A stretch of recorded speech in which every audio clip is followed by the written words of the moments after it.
Depois de um dia de muitos confrontos no centro de São Paulo, a manhã de hoje foi tranquila na capital. A polícia cumpriu a reintegração de posse do prédio que estava ocupado havia 6 meses. E as famílias que viviam no local foram para outras ocupações na região central da cidade. O portão destruído foi substituído. Policiais e contratados fazem a segurança do prédio. Parte das famílias que saíram dali ontem foram para uma outra ocupação, também no centro. O prédio fica a poucos metros do cruzamento da Ipiranga com a Avenida São João, um local bastante tradicional do centro de São Paulo, que hoje voltou ao normal, mas que ontem esteve completamente transfigurado. A reintegração de posse começou por volta das 6 da manhã de ontem. Cerca de 130 famílias ocupavam o prédio.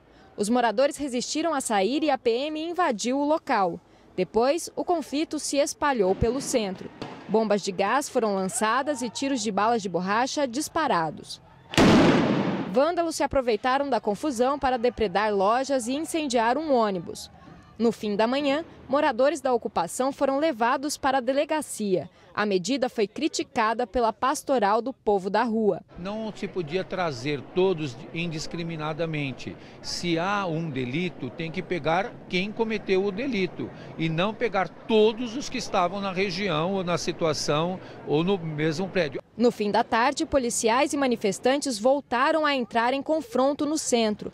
Ao longo do dia, 94 pessoas foram detidas. A maioria foi liberada e 5 ficaram presas. Entre elas, uma jovem de 19 anos, suspeita de ter participado do incêndio ao ônibus. De acordo com o levantamento feito pelos movimentos sociais, existem 100 áreas ocupadas em São Paulo, 20 em processo de reintegração.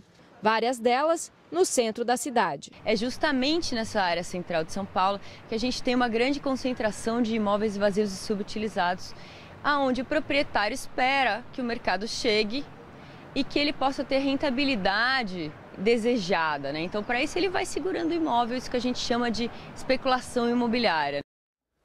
Olha, os sem-teto e a Polícia Militar trocam acusações sobre o início do confronto na reintegração de posse. A polícia foi acionada pela Justiça. Mas o que o repórter São Paulo quer saber é o seguinte: o que é preciso ser feito para evitar conflitos e para evitar essa exposição dramática de famílias que ocupam terrenos e imóveis por causa de um outro problema, a falta de moradia? Para falar mais sobre esse assunto, hoje a gente está recebendo aqui no estúdio o vice-presidente da Comissão de Prerrogativas da OAB de São Paulo, Cid Vieira de Souza Filho. Doutor Cid, boa tarde, obrigada por ter aceitado o nosso convite. Boa tarde, Márcia. O senhor estava atento, acompanhando a nossa reportagem, mostrando aí o bastidor de tudo que aconteceu ontem e hoje. Qual é a sua avaliação para isso que São Paulo viveu ontem? Bem, em primeiro, acho que nós precisamos separar em 2 pontos o problema de ontem. Na desocupação do imóvel, que é uma decisão da Justiça, a decisão da Justiça ela tem que ser cumprida, ela não pode ser questionada. Na reportagem, nós vimos em que, em determinado momento, alguns dos moradores desse hotel, eles atacam camas, sofá, em direção aos policiais. Então, nós temos que separar. E depois, no segundo momento, nós temos aqueles vândalos depredando o patrimônio público, particular, depredando o ônibus. Então, eu acho que o Brasil ainda precisa aprender a conviver com o regime democrático. Eu acho que todos têm um legítimo interesse e legítimo manifestação da opinião, do pensamento, mas essas manifestações, elas não podem prejudicar outros. Acho que nós temos, para evitar os conflitos, uma negociação com o Poder Judiciário. Uma negociação prévia, né? Que parece que foi feita, né? Uma negociação prévia. Eles estão aí dizendo que a dúvida está em aonde começou essa polêmica, porque diz que havia uma negociação, que não foi cumprida a negociação. A polícia diz que eles jogaram os móveis antes, eles dizem que jogaram os móveis depois, que a polícia atuou com bomba. Enfim, mas tem como evitar que chegue a esse ponto? Eu acho que tem. Eu acho que o diálogo comandado pelo Poder Judiciário, pelo juiz, acompanhado do Ministério Público, para tentar evitar cenas lamentáveis como a de ontem. O senhor é vice-presidente de uma comissão de prerrogativas da OAB, que é aquela que acompanha o trabalho do advogado em situações como essa, por exemplo. Desde o ano passado, a gente tem visto alguns advogados que defendem os movimentos populares tendo problemas. Um deles, inclusive, ou mais de um, não sei, mas me lembro bem do fato de um que foi preso. Como é que a OAB acompanha isso? Qual é o balanço que essa comissão tem? O balanço que a comissão faz é no sentido do que o cidadão, aquele que está reivindicando, seja de uma forma correta ou incorreta, ele tem direito à cidadania, garante a ele o direito da defesa. E o advogado tem o amplo exercício da profissão e não pode ser tolhido em hipótese nenhuma, por policiais ou por quem quer que seja, no exercício da profissão. Vocês têm acompanhado esse tipo de situação do ano passado para cá? Esse fato que eu estou relatando, o senhor acompanhou esse fato? Acompanhamos e o advogado foi detido ilegalmente no exercício da profissão.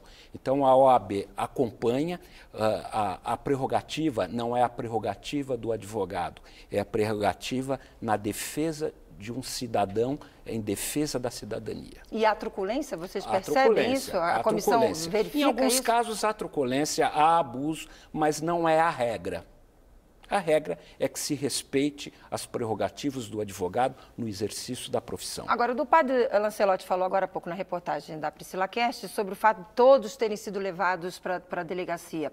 Certo, errado, poderiam, não poderiam? Qual é a sua avaliação? Eu acho que na investigação, se foram encaminhados para a delegacia para uma triagem e depois foram liberados. Eu acho que a nossa justiça, o Tribunal de Justiça de São Paulo, criou um centro, é o CEPRAJUDE, é o Centro de Pronto Atendimento do Judiciário, para casos de gravidade, porque a nossa população também espera que seja feita justiça.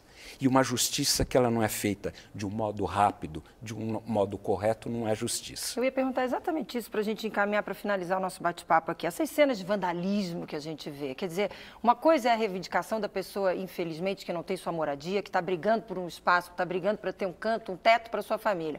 A outra coisa é o que a gente viu daquelas cenas de pessoas se aproveitando daquele momento para roubar, para destruir. Quer dizer, não teria que ter uma ação mais eficaz e mais rápida da justiça nesse sentido, até para coibir esse tipo de ação? Eu acho que você está correta.